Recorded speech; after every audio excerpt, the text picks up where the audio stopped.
வணக்கம் எல்லோரும். சந்தைகள், பணம் மற்றும் இடையில் உள்ளதை பற்றி நாம் பேசும் சேனலுக்கு மீண்டும் வருக. ஓ பையா, இன்றைய சந்தைகள் எனது உணவுத் திட்டங்களைப் போலவே இருந்தன. முதல் நாளிலேயே முற்றிலும் சரிந்துவிட்டன. நேரடியாக நாடகத்திற்கு வருவோம். ஆகஸ்ட் 1ஆம் தேதி இந்திய பங்குச் சந்தை பிரேக்குகளை தாக்க முடிவு செய்தது. மென்மையான வகை அல்ல. சென்செக்ஸ் 586 புள்ளிகள் சரிந்தது. 0.72%. 80,599.91. நிஃப்டி 203 புள்ளிகள் சரிந்தது. 0.82%. 24,565.35.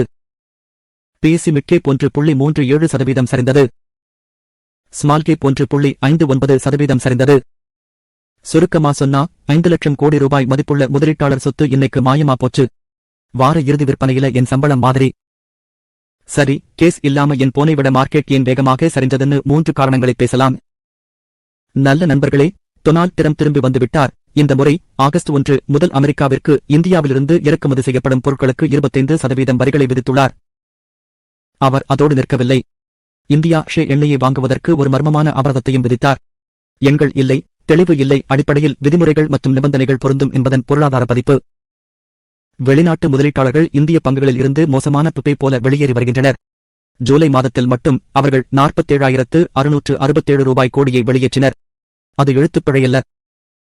அவர்கள் சொன்னார்கள், வருவாய் மித்தென்று இருக்கிறது, மதிப்பீடுகள் மிகவும் காரமானவை. அந்த நிலையான டாலர் கொஞ்சம் அழகாக இருக்கிறது. டாலர் குறியீடு 100.26 ஆகஸ்ட் உயர்ந்தது. மே மாதத்திற்கு பிறகு இதுவே அதிகபட்சம். வலுவான டாலர் இந்தியா போன்ற வளர்ந்து வரும் சந்தைகளுக்கு கெட்ட செய்தி. இதன் பொருள் அதிக வெளிநாட்டு பணம் வெளியேறுதல், ரூபாய் பலவீனமடைதல் மற்றும் இறக்குமதிகளுக்கு நிறுவனங்கள் அதிக பணம் செலுத்துதல். அடிப்படையில் எல்லாம் கடினமாகிறது. உங்கள் வாடகையைத் தவிர அது எப்படியும் எப்போதும் அதிகமாகவே இருக்கும். இதெல்லாம் ஆகஸ்ட் டெரிவேட்டிவ்ஸ் தொடரின் முதல் நாளில் நடந்தது. அப்போ வர்த்தகர்களா? அவர்கள் இல்லை, இன்று இல்லை என்று சொன்னார்கள். சரி நண்பர்களே, அதுதான் ஆகஸ்ட் 1ஆம் தேதிக்கான உங்கள் பங்குச் சந்தை மசாலா. இது காரமானது, இது குழப்பமானது, மேலும் இது நிச்சயமாக முதலீட்டு ஆலோசனை அல்ல. ஆனால் நீங்கள் இன்னும் பிடித்துக் கொண்டிருந்தால் நீங்கள் தனியாக இல்லை. சந்தை உங்கள் இதயத்தையும் உடைத்திருந்தால் அந்த லைக் பொத்தானை அழுத்தவும், மேலும் குழுசேர் என்பதை கிளிக் செய்யவும். ஏனென்றால் குறைந்தபட்சம் இந்த சேனல் ஒவ்வொரு நாளும் மதிப்பை இழக்காது.